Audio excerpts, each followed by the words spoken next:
نماز باجماعت کے والے سے ہم حدیث مبارکہ پڑھ رہے ہیں۔ نبی پاک صلی اللہ علیہ وآلہ وسلم کے صحابی حضرت انس ابن مالک رضی اللہ تعالیٰ عنہ روایت فرماتے ہیں، نبی پاک صلی اللہ علیہ وسلم نے ارشاد فرمایا،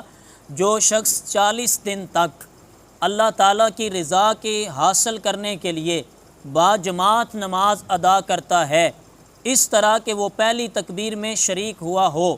تو اس کے لیے 2 قسم کی برات نوٹ کر لی جاتی ہے، یعنی 2 قسم کی اس کو برات یعنی بری کر دیا جاتا ہے، آزادی اس کے لیے نوٹ کر لی جاتی ہے۔ ایک فرمایا جہنم سے برات اس کے لیے نوٹ کر لی جاتی ہے۔ اللہ کریم کے فرشتے لکھ لیتے ہیں کہ یہ 40 دن نماز پنجگانہ کو تکبیر اولیٰ کے ساتھ پڑھنے والا شخص ہے، اس کو اللہ نے جہنم سے آزادی کا پروانہ عطا فرما دیا ہے، فرشتے نوٹ کر لیتے ہیں۔ دوسرا فرمایا منافقت سے اللہ اس کو برات عطا فرما دیتا ہے، منافقت سے وہ بری ہو جاتا ہے۔ اب دیکھیں کہ 40 دن تک تکبیر اولیٰ سے نماز پڑھنا کہ کوئی بھی رکعت نہ چھوٹے، کتنا بڑا برکت کا کام ہے کہ اللہ کی بارگاہ سے برات نصیب ہوتی ہے۔ ایک دوسری حدیث میں حضرت سیدنا عمر ابن خطاب رضی اللہ تعالیٰ عنہ بیان کرتے ہیں، نبی پاک صلی اللہ علیہ وسلم نے ارشاد فرمایا، جو شخص 40 دن تک باجماعت نماز ادا کرے، اس طرح کہ اس کی عشاء کی نماز کی پہلی رکعت بھی فوت نہ ہو، عشاء کی پہلی رکعت بھی فوت، اس میں اندیشہ ہے نا، مغرب کے بعد لوگ کھانا کھاتے ہیں اور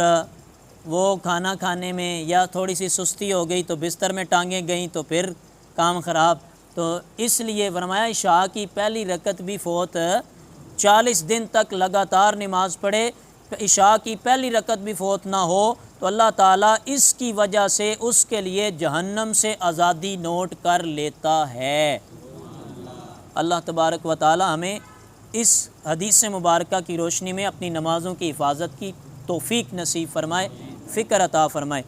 ایک اور حدیث مبارکہ ہے اس باب کی آخری حدیث مبارکہ، حضرت ابو ہریرہ رضی اللہ تعالیٰ عنہ روایت فرماتے ہیں، نبی اکرم صلی اللہ علیہ وسلم نے ارشاد فرمایا، جو شخص وضو کرتے ہوئے اچھی طرح وضو کرے، پھر وہ جائے اور لوگوں کو پائے کہ وہ نماز ادا کر چکے ہوں، تو اللہ تعالیٰ اس کو اس شخص کی مانند اجر دے دیتا ہے جس نے وہ نماز لوگوں کے ساتھ ادا کی ہو،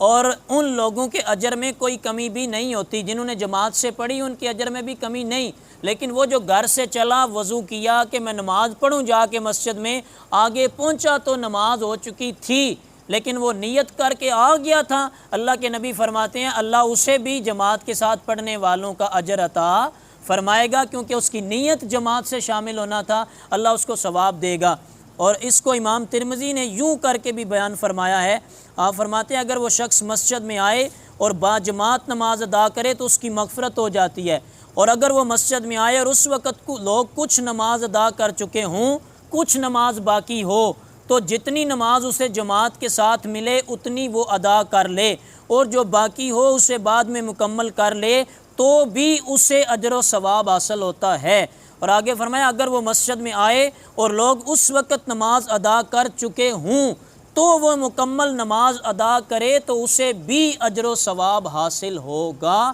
اور وہی اجر ملے گا جو پہلے والوں کو مل رہا ہے۔ دیکھیں کتنی آسانی ہے، کتنی آسانی ہے، پھر بھی ہم سستیاں کریں، ہم غفلتیں کریں، اور اپنی جماعت کو، پہلا حکم ہے جماعت سے پڑھو تو زیادہ اجر ہے، اگر کسی امر مجبوری کے تحت آپ کی جماعت رہ جاتی ہے پھر بھی کوشش کریں کہ جماعت کے وقت میں مسجد میں پہنچ جاؤں، نماز بھلے تنہائی ادا کروں تاکہ ثواب تو نصیب ہو جائے نا۔ تو اللہ تبارک و تعالی ہمیں اپنی نماز کی، اپنے گھر والوں کی نماز کی فکر کی توفیق نصیب فرمائے۔